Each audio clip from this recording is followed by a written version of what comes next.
শেষ করে। কেমন যাচ্ছে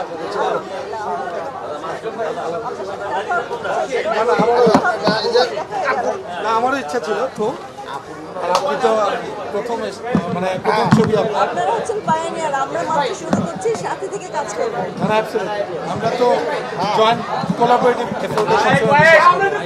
ডেফিনেটলি একসাথে কাজ করব, কেন করব না? একটা ইন্ডাস্ট্রিতে ইনফ্যাক্ট আমরা তো এই যে আপনাদের বরবাদ নিয়ে যে একটু ঝামেলা হচ্ছিল তখন আমরা কিন্তু সবাই সাপোর্ট করার চেষ্টা থ্যাংক করছি। You so much. এবং আমি ফিল করতে পারছিলাম যে মানে প্রডিউসার আপনার আমি ফিল করতে পারছি। আর শাকিব ভাই তো খুবই কাছের আমাদের, এই মুহূর্তে তো আমার ছবি শুটিং করছে তাণ্ডবে। আমি তাণ্ডবে। সেটা গিয়েছিলাম, আমি কোথাও যাচ্ছিলাম তো তখন চাকরিটা শুট চলছিল, তো অনেক পাবলিক ছিল এই জন্য আমি গাড়ি থেকে নামি জাস্ট। ও আচ্ছা, আমাদের আসেন তাহলে এর মধ্যে। আসবো, ডেফিনেটলি আসবো। আর দাগি কবে দেখবেন? আমি তো বরবাদ থেকে দাগি দেখবো। বরবাদ তো আমি অনেকবার দেখেছি, দেখার কিছু নেই, দাগি দেখবো। আমাদেরও দেখার ইচ্ছা আছে। আপনি বরবাদ কবে দেখছেন? আমি এর মধ্যেই দেখে ফেলবো যে কোনো।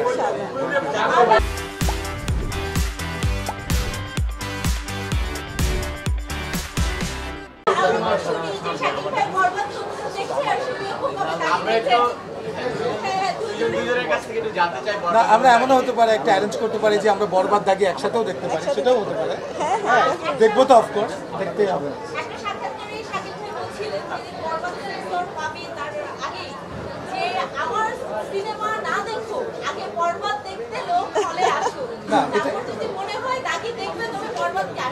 না, এটা কেন বলেছিলাম আসলে, আপনি দেখেন আজকে গত বছর যে তুফান রিলিজ করলাম আমরা, তুফানের পর থেকে কিন্তু এই যে বাংলাদেশের রাজনৈতিক অস্থিরতা সব কিছু মিলিয়ে এই এক বছর পর কিন্তু আমরা আবার এই উৎসবটা আমরা লক্ষ্য করছি।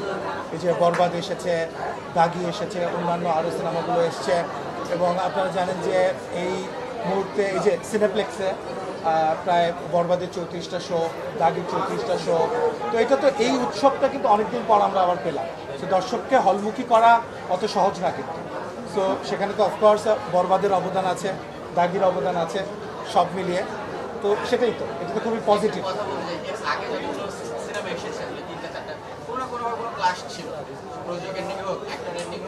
প্রচারণার ক্ষেত্রে এন্ডিং হোক, এবারে দেখেছি যে সহ অবস্থানে সবাই বরবাদ আটকে গেছে সেন্সরে, অন্যান্য শিল্পীরা সেটাকে এগিয়ে এসছে, তার পাশে দাঁড়িয়েছে। তো এই জায়গাটা বা এই সহ অবস্থানটা আমাদের ইন্ডাস্ট্রির জন্য সামনে থেকে অনেক অনেক অনেক বেশি ইম্পর্টেন্ট, কারণ আমাদের ইন্ডাস্ট্রিটা তো অনেক ছোট, এখন আমরা গ্রো করছি। যদি আমরা একসাথে কাজ না করি তাহলে আসলে এটাকে একটা জায়গায় পৌঁছানো, আমার যে ভিশনটা হয়তো বা শাকিল ভাইও দেখে, সেই ভিশনে আমাদের আসলে যাওয়ার জন্য আমাদের একসাথে কাজ করতেই হবে। কারণ আমরা বাংলাদেশের চলচ্চিত্র জগৎটা এতটা ইন্টারন্যাশনালি ফেমাস না। আমরা যদি বলিউড হতে পারে, ইন্ডিয়ান ইন্ডাস্ট্রি যদি হতে পারে, আমরা কেন পারবো না, তাই না শাকিল? না, এক্স্যাক্টলি। যেমন আমি একটুখানি অ্যাড করি আপনার সঙ্গে, যেমন তেলেগু ইন্ডাস্ট্রি হচ্ছে আপনার 7 কোটি জনসংখ্যা মাত্র, আর আমার বাংলাদেশে মানে বাংলা ভাষাভাষী হচ্ছে বাংলাদেশে 18 কোটি, এবং দেশের বাইরে সব মিলিয়ে প্রায় 30-32, সব মিলিয়ে এক্সপার্ট সহ 30-32 কোটির মার্কেট। তো আমার তেলেগু মার্কেটে যদি 7 কোটি জনসংখ্যা নিয়ে 1000 কোটি টাকার সিনেমা হতে পারে, 500 কোটি টাকার সিনেমা হতে পারে, তো আমরা কেন না? তো আমরা সিনেমা নিয়ে আসলে আসলে সিনেমা হল তৈরি হবে। এটা কিন্তু একটা আরেকটাকে একটু ভাইস ভার্সা, যে আমরা 12 মাসে যদি 12টা ভালো সিনেমা দিতে পারি হল মালিকদেরকে, তখন আরও অনেকে আসলে এক্সিবিটররা আরও ইন্টারেস্টেড হবে নতুন হল নিয়ে হাজির হতে, তখনই তো সম্ভব আসলে। এবং আপনি দেখবেন যে গত বছর থেকে আমরা যেটা শুরু করেছি ওইটারই তো কন্টিনিউয়েশন। যেমন সুমি আপা তো না, সুমি আপা যেমন ইন্টারেস্টেড হয়েছে এই সিনেমা ইন্ডাস্ট্রিতে আসার জন্য।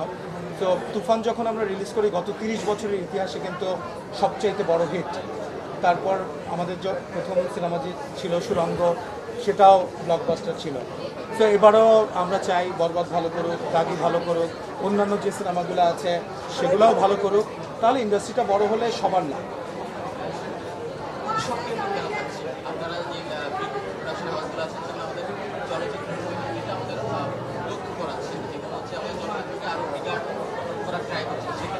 না, ইউ আর রাইট। যেটা আমরা আসলে আমাদের কোম্পানি থেকে SBF Alpha এন্টারটেইনমেন্ট লিমিটেড থেকে আমরা প্ল্যান করেছি 2 ঈদে 2টা সিনেমা ছাড়াও ঈদের বাইরে নন ঈদ অ্যাটলিস্ট একটা, টার্গেট করব 2টা, যদি পারি 2টা, সেই 4টা সিনেমা নিয়ে আসার ইচ্ছা আছে। আমি শিওর আপনারাও যদি আরও সিনেমা নিয়ে হাজির হন নানানভাবে, অন্য প্রডিউসাররাও যদি আসে, তাহলে ইন্ডাস্ট্রিটা বড় হবে। এটা সবার জন্য না, মানে সিনেমা হল মালিকরা যদি হল চালাতে পারে তাহলে আমরা সিনেমা বানাতে পারবো। আমরা সিনেমা বানিয়ে যদি হল না থাকে তাহলে আমরা সিনেমা বানিয়ে কাকে দেখাবো? হ্যাঁ, ওইটাই আমি বলছিলাম যে আসলে হল, হ্যাঁ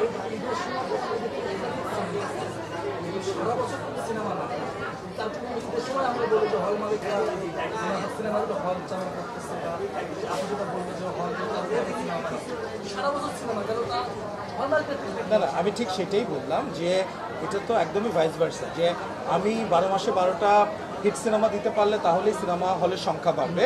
কারণ সিনেমা হল যেটা করে, মানে প্রদর্শকদেরও দোষ দিব না আমি, তো 2টা ঈদের টাকা দিয়ে সারা বছর তার সিনেমার যে ওভারহেড সেটা চালাতে হয় তার, তো তার জন্য তো আসলেই ডিফিকাল্ট। যে তখনই যেটা হয় যে আমরা প্রডিউসার্স কার্ড, যেটা একটা হিট সিনেমা দেওয়ার পরও আমরা প্রডিউসাররা টাকা উঠাতে পারি না, অথবা একটা বড় ছবি বানালে সেটা টাকা উঠাতে আমাদেরকে সেটার অনেক এফোর্ট দিতে হয়।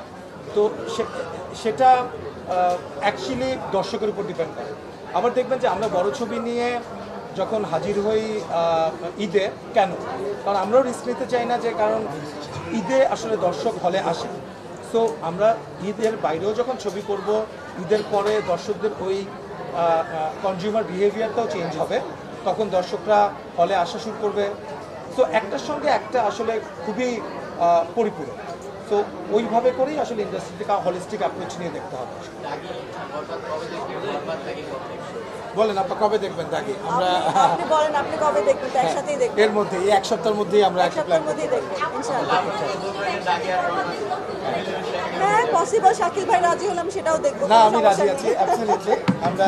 আমরা তো দেখেন, বরবাদ দাগি আলাদা কিছু আমি ভাবি না আসলে। আজকে যদি বরবাদ হিট করে, দেখেন আমার কোরবানির ঈদেই সিনেমা আছে তাণ্ডব, রায়হান রাফির সিনেমা, যেটা শাকিব ভাই করছে। আজকে যদি বরবাদ ভালো করে, সেটা সেই ছবির উপর একটা ইম্প্যাক্ট থাকবে। এর আগেও যে ছবি করেছে সেটার ইম্প্যাক্ট আছে বরবাদের উপর। এবং দাগিও আপনি দেখবেন যে দাগি আজকে 34টা শো, 34টাই হাউসফুল যাচ্ছে। তো আফরানি শো যে 2 বছর পর এসছে, এটাও তো সুরঙ্গ, আপনারা জানেন যে ওই সময় হায়েস্ট মাল্টিপ্লেক্সে হায়েস্ট গ্রসার ছিল। সো সেটার ইম্প্যাক্টটা যেমন সেকেন্ড সিনেমায় আছে। সো একটার সঙ্গে একটা জড়িত। সো আমরা বেসিক্যালি আমার ছবি শুধু চলবে তাতেই আমি খুশি, তা না, সব ছবি চলবে সেটাই আমরা চাই, তাহলে আমরা সবাই উপকৃত হব। তো থ্যাংক ইউ, দেখা হচ্ছে এর মধ্যেই।